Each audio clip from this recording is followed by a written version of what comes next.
I guess I'll go. I'm G. Allen Johnson. I'm with the San Francisco Chronicle. It's great to meet you, Jacqueline.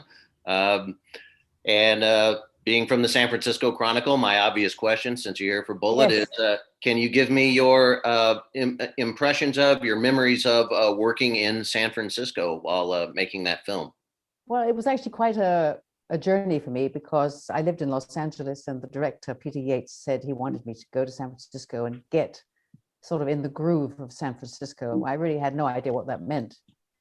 I was very inexperienced still. And so we took an apartment and it was a nice apartment. And I thought everybody was frightfully fashionable and it was all very smart. And I really had no idea then what to do with myself because I was waiting to shoot.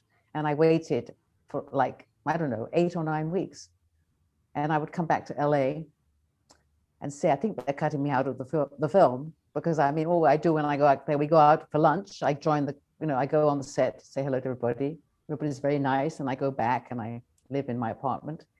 And then I rented a car to try and get into the groove of that thing on the hills and had a terrible sense of that I was going to go backwards down the hill. Every time I reached the top of a hill, I didn't know I didn't have an automatic. I had a stick shift.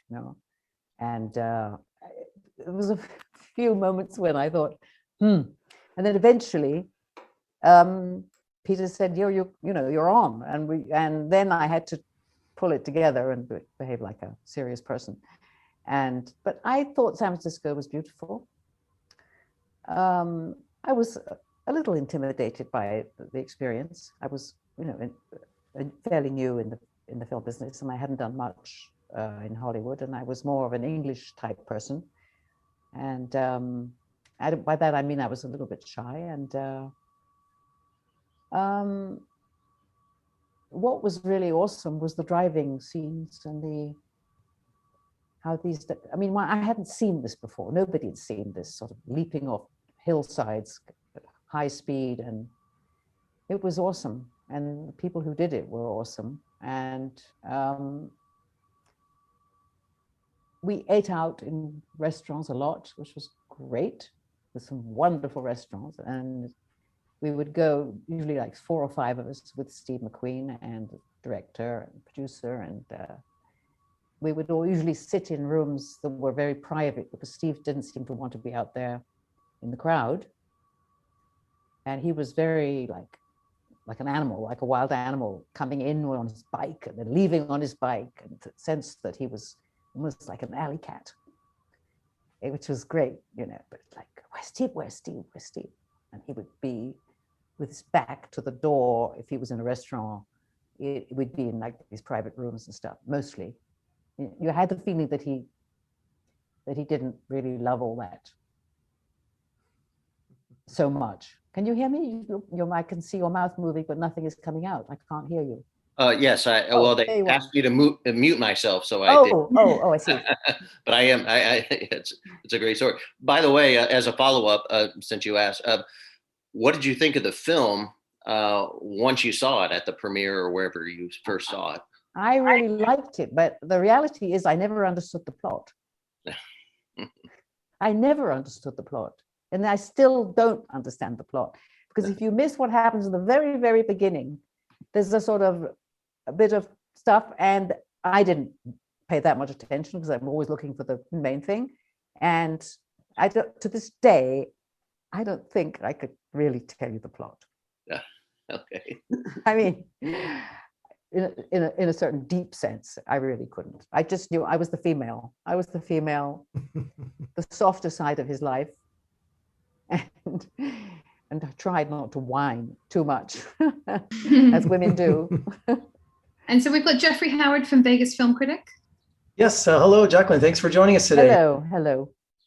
You were just starting out your career with this film, and it was such a tremendous hit. How did your life immediately change after the success of the film?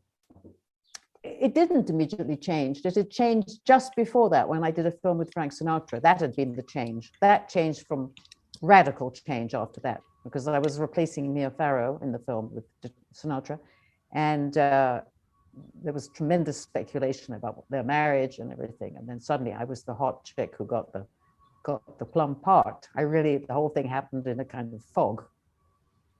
But when I did Bullitt, it was very shortly. I think it was the film that followed The Detective. And it was a completely different atmosphere. And I was cast and I tested for it. And it was all more sort of sedate in terms of the elements that led up to it, more classical.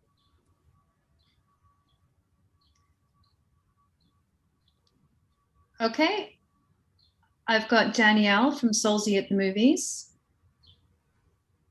Hi, thank you for being here today. My Hi. question is, what was it like getting to work with Steve McQueen on Bullitt? It was good. We worked well together. He was very kind, very patient. He was a bit hyper during the shoot because it was his first co-production. He would sort of rush up to me and speak in sort of hip American lingo that I didn't really understand. Talk about soul chicks and dudes, and I was a bit off on that, didn't really know. But we're starting with the screen test with him. He was very, very patient, and I felt that he listened and was supportive. It was a good experience. And Peter Yates, the director, was also very supportive. That's great. Okay, I'm going to let Real Talker, Jim Alexander, ask his question now. Hi, Jacqueline. First of all, I'm just blown away how timeless and stunning you are after all these years. It's as if you haven't missed a beat. Thank you. I'm guessing everyone can agree here watching it too. My question is, are you surprised how this movie sort of Bullitt stood the test of time also, that we're still talking about it today after all these decades, yes, that it's still relevant? What surprises you the most about that it's still so revered in this aspect? Well, I think it's the degree about the car. The car has seemed taken on an enormous place in the history of cars, it seems. I get asked to go to car things, and the car, I mean, it's something that I'm don't really relate to terribly, cars. I mean, fast cars, yes, I like the idea, but I mean, it's become almost godlike, that car. What was it called? Well, it's a Mustang, but the Mustang, yes, yeah. Yes, it's a Mustang, yeah. I'm a bit surprised. Yes, I am a bit surprised, because I didn't realize that films, well, I mean, used to see films and then they'd be gone, and I didn't know them, that if you were in them, possibly they could go on and on. Before I was an actor, I was very keen on seeing certain kinds of films, and they lived forever in my heart. But being in one is actually an extraordinary feeling. And then when a couple of years ago, there was a 50th anniversary for it, which I was supposed to come to, and then I had an accident in my home, and I never got to go to that particular event. I felt terrible about it, and realized that for all the people who were so intrigued by the car and Steve McQueen and everything, and to a degree me, I felt like I'd let them down. It was all not a good feeling, and I realized how important it is for some people, the fans. I'm not really a fan myself. I had people I liked as a young girl. There were some guys I really thought were hot, and some very wonderful actresses, but I didn't do like masses of pictures of them on the wall and stuff. I just really didn't. We didn't have television, and I didn't go to the movies till I was about 15, 16. So I wasn't very educated and all that. And my parents probably were quite strict. So it's a side of me that really wasn't there. Awesome. Thank you. Okay, so I've got Gig Pata from Latino Review. Next question. Hi there. I'm going to go ahead and ask a general question for all three of you. Jacqueline could always step in too. What is your definition of a classic film, and what do you think about remaking classic films? Go for it, Eddie. Well, no, I was actually looking for you so that you could take the lead, Alicia. Go right ahead, please. Well, I think we used to define classic in particular terms, as in, pre 1980 used to be a classic film to me. But I think these days it's more of a general term, and things that are classics are what Jacqueline was talking about with Bullitt, the movies that have stood the test of time, the movies that you can watch time and time again. I also have a hard time figuring out the plot of Bullitt, but I find that exciting every time I watch it. I'm like, okay, this time I'm going to figure out what is going on. And I still don't quite get it, but I enjoy watching it every time. It's like a fresh movie. So that to me is a classic film. I think it was Lauren Bacall, or it could just be a quote that was attributed to her that it said, it's not an old movie if you haven't seen it. And that's how I always feel about classic movies, is that they're classic for a reason. Remaking movies, I mean, obviously remakes have been happening since the beginning of cinema, and they can go really well and they can go really badly. You can have personal preference over the original versus the new remake. But one reason that I like remakes is that it often introduces people to the older versions of the story. Like with Star is Born, we've had 4 versions of that story now. And when the latest version was released a couple of years ago, it encouraged people to go back and watch the other 3. And so that's why I, encourage remakes for that reason, so people can watch the original. What about you, Eddie? Well, I will defer to Jacqueline if she has something to add to this right now. But I don't really have anything very interesting. I mean, I know that if one is in a movie, sometimes you hear that they're possibly going to remake it. Sometimes one has a feeling of dread, and a slight feeling of possessiveness towards the project. You don't want it to be. You don't want your part to be recast. It's not a big deal, but you think, meh. I mean, but then I actually believe that when the material is really good, and obviously plays get redone by different casts and theater does, and when you do something classic, like I did a version of Anna Karenina, and of course that performance belongs to the many, many actresses who've done it before, and it will continue to do it. And you have to try not to be possessive about it as an actor. Well, my attitude about this is that I think that you cannot put a time frame on something being classic, that has almost nothing to do with it. Because I know a lot of people are obsessed because TCM is starting to show more recent films, and people say, well, that's not a classic film, as though it can't be a classic until it's 50 years old or something, which I just don't believe, because I think classic films manage to sort of culturally sort of hit the nail on the head. I think it was apparent that The Godfather, for example, was a classic film within a few years of it being made. It just had this feel that this was the culmination of every gangster movie ever made. And now they've got it. This is the film, right? And I think Chinatown is like that. Like, they've made a million detective stories, but Chinatown nailed it. And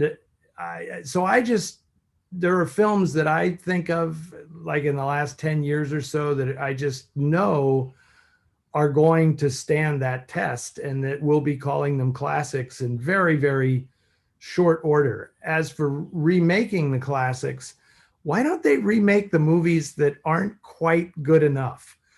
That's what I would like to see. Like, that was a great idea that they didn't quite execute well enough. They should remake that film instead of remaking the one that was so good that the remake can only suffer in comparison. Like, I've heard about they were going to do a new version of the Maltese Falcon, and it's like, I don't want to be the guy cast as Bogart, because you are not going to be able to pull that off. So that's my take on that. But there's a new generation also, so they might not have seen the first one. Correct, and I do agree with what Alicia said about it. It is great that if it introduces people, and it's not just because I want to see them comparing the films, it's because I think of movies as history, and it's a great way for people to go back and understand the context in which a film was made. Like, why was the film made differently in, say, 1940 than it would be today? And it helps you understand how the culture has evolved and changed over time. So I think there is real value in remaking films because of that. Like remaking is not replacing. And I think that's very important to understand. Okay, great. So we have a question from Jeffrey. Yes, this is for Alicia. Hi, Alicia. Good to talk to you. Hi, nice to see you again.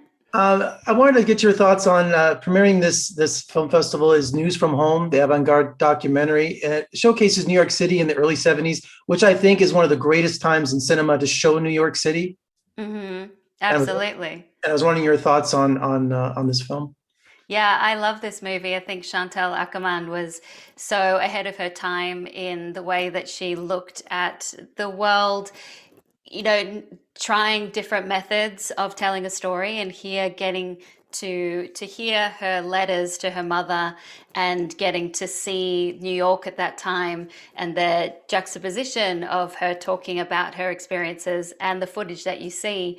I think it plays to so many emotions of us of what is home, and home seemed to be something that Chantal explored quite a bit in her work. I also love watching this documentary because of the fact that you see everyone walking down the street, not on cell phones. You see the grittier side of New York, a time in which I wasn't around to see it. And you see just all the various neighborhoods that have changed and haven't changed. And so one of the reasons why I love watching classic films is getting to have that peek into a particular time. But I think just the way that her voiceover matches with the footage, it's a mesmerizing experience. And again, that's another word I would use for her films like Gendarme, you know, long movie that you just find yourself ensconced in and you can't help but just let it wash over you, and it elicits so many emotions. So I'm glad that we're showing it as part of our film festival, and hopefully more people see it. Thank you. That's great. I've got an a question from Guy. Hi. I have a question for the hosts. Before that, a quick comment about not understanding the plot of Bullitt. Jacqueline came over from Casino Royale a little bit before that. That's quite a couple of films there. Just for the host, one, Eddie, since you grew up in San Francisco, talk about the first time you saw Bullitt.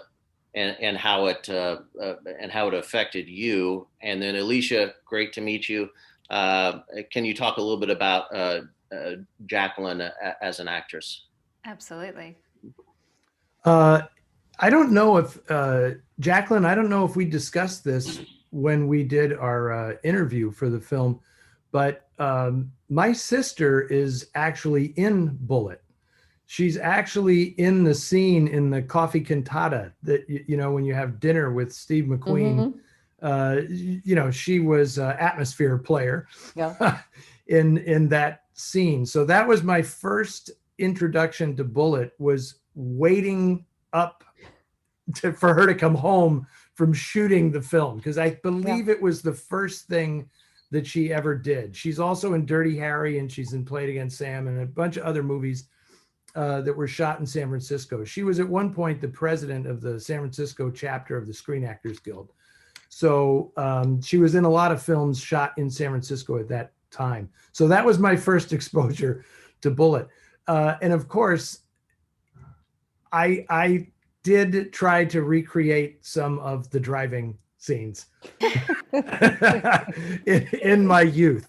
I banged the bottom of Mom's car quite a few times on the hills in San Francisco, trying to emulate not just Steve McQueen, but to give them their due. Bill Hickman, and Bud Eakins was the other driver who did some of Steve McQueen's more difficult maneuvers.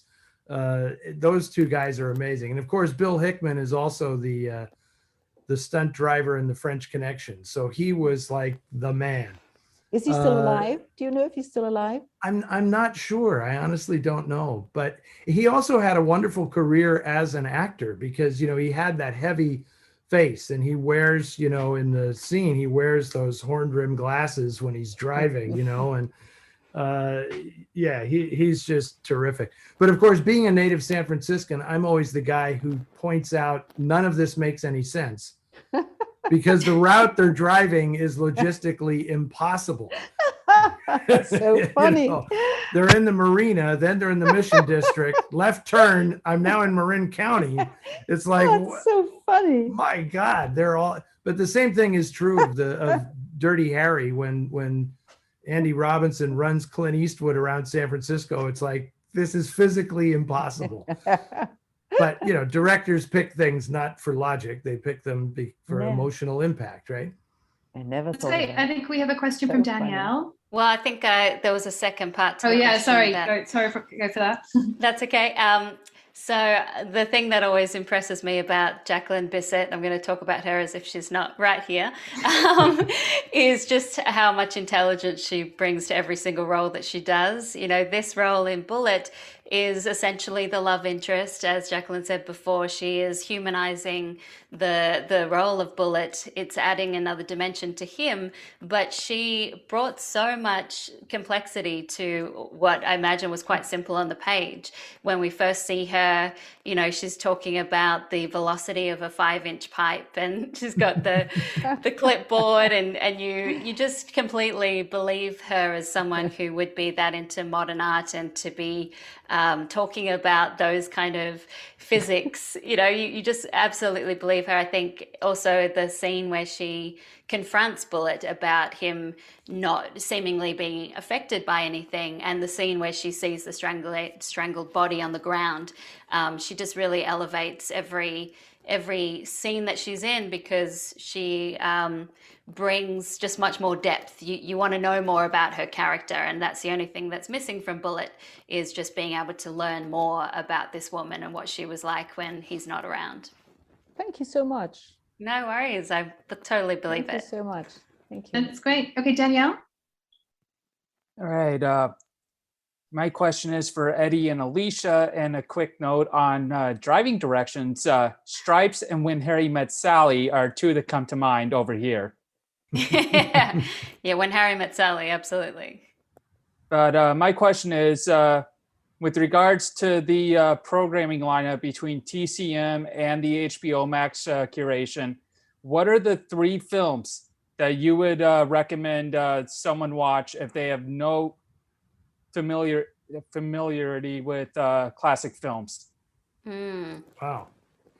Well, one thing that I'm really looking forward to on TCM that I think is going to be really fun is the SF Sketch Fest table read they're doing of Plan 9 from Outer Space, the Ed Wood film. And I think it's going to be really funny to see these comedians take on this pretty weak script. I think that's going to be funny, and then to watch the film straight afterwards will be a little treat. As to HBO Max, it's so exciting that you can have all these extra features, so you get to delve into the movie even further, to watch the interview, you know, with Jacqueline and Eddie after you see Bullitt or before you see Bullitt. But I would say there's a lot of great films there directed by women, so I would encourage Cleo from 5 to 7, which is one of my favorite movies of all time, by Agnes Varda, and Daughters of the Dust by Julie Dash, which is just so lyrical and beautiful to watch. So you'll get to really experience many more films on HBO Max, and I love that we have that partnership. Well, I agree with Alicia. I mean, it really is a matter of what is your taste, because there's so much to choose from in these lineups that trying to direct someone to one particular film. And, you know, you did say if they haven't seen classic film, and when these things are programmed, it's so essential for the programmers like Charlie Tabish to realize this is the first time somebody's going to be seeing these movies. And a lot of us who are movie geeks, you know, and cinephiles, it's like, oh, the Maltese Falcon again. But you have to realize it's the first time somebody, you know, it's always someone's first time to see a film like that. Or the Powell and Pressburger movies that are being shown. It's like, if you haven't seen those movies, you cannot miss them. And you know, after we show Bullitt, I'm going to be showing this film, They Won't Believe Me, which from 1947, which was produced by the great Joan Harrison. It's, in my estimation, her masterpiece. She was Alfred Hitchcock's protege. And this is the first time it's been shown in its complete, uncut, fully restored version. So that is the film that I am really touting, because when it was reissued in the 1950s as a B feature, 15 minutes were cut out of the movie. And so those 15 minutes have been restored. And this is the first time it's ever been shown at its proper length on TCM. That's great. Okay, Jim, you've got one last question for us in this room. Yeah. First of all, just a side note, Bill Hickman died in 1986. So it's been a while. Question for Alicia and Eddie. Aside from Bullitt, which we know Jacqueline, I mean, obviously it's such a prominent role. What other movies that Jacqueline was in would you recommend someone who hasn't seen her in any other stuff? What sort of films would you go, like maybe even some, go ahead, Eddie. We're both going to say the same thing. I know, we're both going to say the same thing, because this is why now I'm really going to embarrass Jacqueline, because Jacqueline actually plays a very important role in my life as a devotee of cinema, because on the same day, I think I was 15 years old, on the same day in San Francisco, I saw Francois Truffaut's Day for Night, and I was so high from this movie because it truly ignited my passion for cinema. And it was the first time I really understood everything that went on behind the camera. And it's such a lovely film. And Jacqueline is so fabulous in this movie. She is just the light at the center of this film. And then I couldn't go home because I was so excited. And I walked up the street.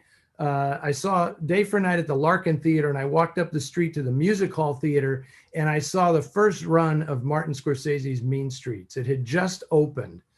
And that 1-2 punch just turned my head around. And I was a movie fan forevermore. And yes, I did have a poster of Jacqueline on my wall at home. And it was not the poster from The Deep. No, I hope not. No, it was not the poster from The Deep. Yeah, I was going to say Day for Night. I love Jacqueline's character in that movie. And for anyone who loves films, it's so much fun to see the making of a movie. I think Jacqueline really got to show everything that she could do as an actress, and she brings so many layers to that performance. Also a great cat cameo in that movie. Very sweet cat cameo, yeah. Yeah.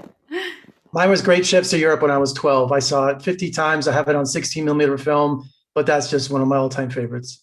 Oh, it's great. That's great. Any quick 2-second questions? We've got 20 seconds. Go for it. Go wild. I love Trouble premiering. I'm excited. I've never seen it. I can't wait to see it. Yeah, that was a surprise. I'm very happy about that. Yeah. That's great. Well, we're leaving in 4 seconds. Room 4, you were fantastic. You were very organized. Thank you so much, Jacqueline, Eddie, and Alicia. Thanks, guys. Thank you. Bye-bye. Thank you. Thank you, everyone. Thank you. Bye. Nice to see you.